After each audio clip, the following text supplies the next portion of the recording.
Hello students, welcome or welcome back to my channel. I'm CS Jaspreet Dhanjal. I hope that you all are doing well और आप अपने CS की तैयारी जो है वो शुरू कर चुके हो. नाउ आई नो कि रफली 3 मंथ्स रह गए हैं, लेकिन अभी भी बहुत सारे बच्चे हैं जो डिसाइड नहीं कर पा रहे हैं कि 3 मंथ्स रह गए हैं तो हमें क्या पढ़ना चाहिए और क्या नहीं पढ़ना चाहिए. तो उसी के बारे में मैं आपको गाइड करूंगी आज की इस वीडियो में.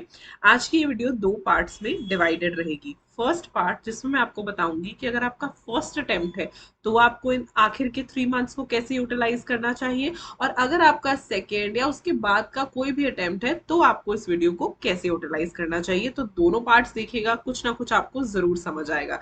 आई होप कि आप अपनी तैयारी बहुत अच्छे से कर रहे हो. No need to follow any plan blindly. आपको जो चीजें मेरे प्लान से सही लगेंगी बस वही फॉलो करना, एंड दैट इज इनफ. तो रफली 3 मंथ्स रह गए हैं अपने पास. सितंबर, अक्टूबर, नवंबर. सितंबर तो चल ही रहा है, काफी सारे दिन बीत भी चुके हैं अब. लेकिन सितंबर, अक्टूबर और नवंबर को अगर आप फर्स्ट अटेम्प्ट वाले हो तो उसे कैसे यूटिलाइज करोगे देखो. But before that let me tell you, I create informative content for CA, CS and CMA, so make sure that you check the content, make sure you watch the videos, और अगर आपको helpful लगता है then feel free to subscribe my channel. तो अगर आप first attempt के student हो तो आई एम प्रिटी श्योर कि आप बहुत टाइम से प्रिपरेशन कर रहे होगे. आपका अप्रोच एग्जाम के लिए बहुत अलग रहेगा. फर्स्ट अटेम्प्ट में क्लियर करना is actually a very good thing and a very big deal. अगर आप ये कर जाते हो तो नथिंग लाइक दैट, बट थोड़ा सा फोकस करना आखिर के 3 मंथ्स को हमें कैसे यूटिलाइज करना है. तो as a first attempt student आपके लिए सारी प्रेपरेशन भी नहीं होगी, आपने रिविजन भी करनी है, आपने राइटिंग प्रैक्टिस भी करनी है. So all and all you have to do everything. So एक फर्स्ट अटेम्प्ट का बच्चा अब तक बहुत सारी तैयारी ऑलरेडी कर भी चुका होता है. आप कर भी रहे होगे रिविजन, राइट. तो आपने इसको कैसे यूटिलाइज करना है, और इन तीनों चीजों को आपने करना है. Only preparation is not enough.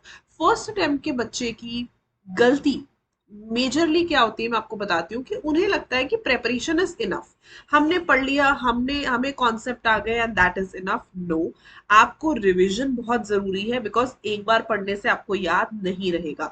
और वैसे ही राइटिंग प्रैक्टिस तो उससे भी ज्यादा जरूरी है, ताकि आपको पता चले कि आंसर्स कैसे प्रेजेंट करने हैं, right. So preparation, revision and writing practice, 3 months में ये सारी चीजें होनी चाहिए. अब मैम टाइम कितना देना है वो मैं आपको बता देती हूँ. So preparation, revision and writing practice. Preparation आपकी जो फर्स्ट अटेम्प्ट के स्टूडेंट्स हैं वैसे तो टेक्निकली सितंबर में खत्म हो जानी चाहिए. अगर आप बोथ ग्रुप्स दे रहे हो, सिंगल ग्रुप दे रहे हो तो अक्टूबर में भी खत्म हो जाएगी, तो इट इज फाइन.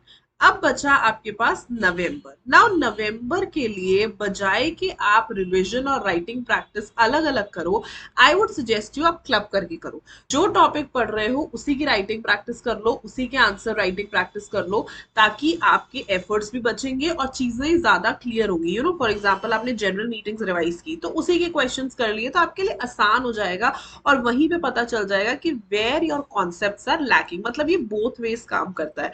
तो बजाय आप अलग अलग अलग मंथ्स लगाओ, आई वुड सजेस्ट यू कि रिविजन और राइटिंग प्रैक्टिस आप नवंबर में रख लो.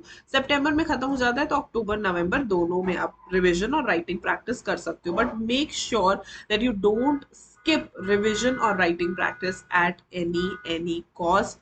preparation आप खत्म करो, of course that is must, right. मैं तो यही कहूंगी खत्म हो जानी चाहिए, नहीं है तो सितंबर, हद से हद अक्टूबर तक खत्म हो जानी चाहिए. और फिर रिवीजन और राइटिंग प्रैक्टिस आप नवंबर में करो. That is very very very crucial, right. After that comes ultimate focus. अगर आप एक फर्स्ट अटेम्प्ट के स्टूडेंट हो तो इस बात को ध्यान से सुनना.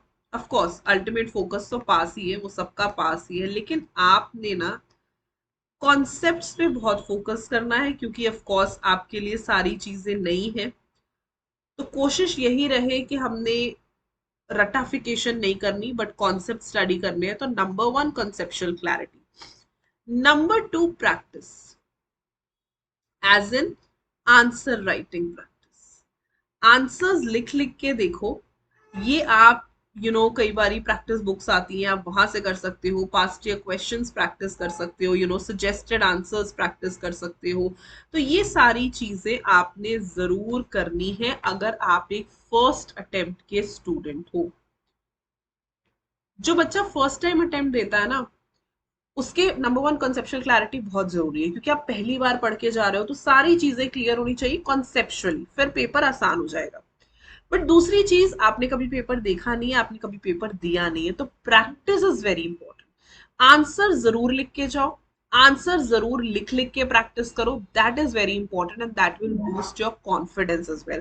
सो ultimate focus as a first attempt student should be conceptual clarity and answer writing practice, क्योंकि आपके लिए सब कुछ नया है, और दूसरा आपने कभी भी आंसर्स प्रेजेंट नहीं किया आईसीएसआई में, तो again that contributes to your pass lot. तो ये दो चीजों का आपने ध्यान रखना है अगर आप फर्स्ट अटेम्प्ट के स्टूडेंट हो।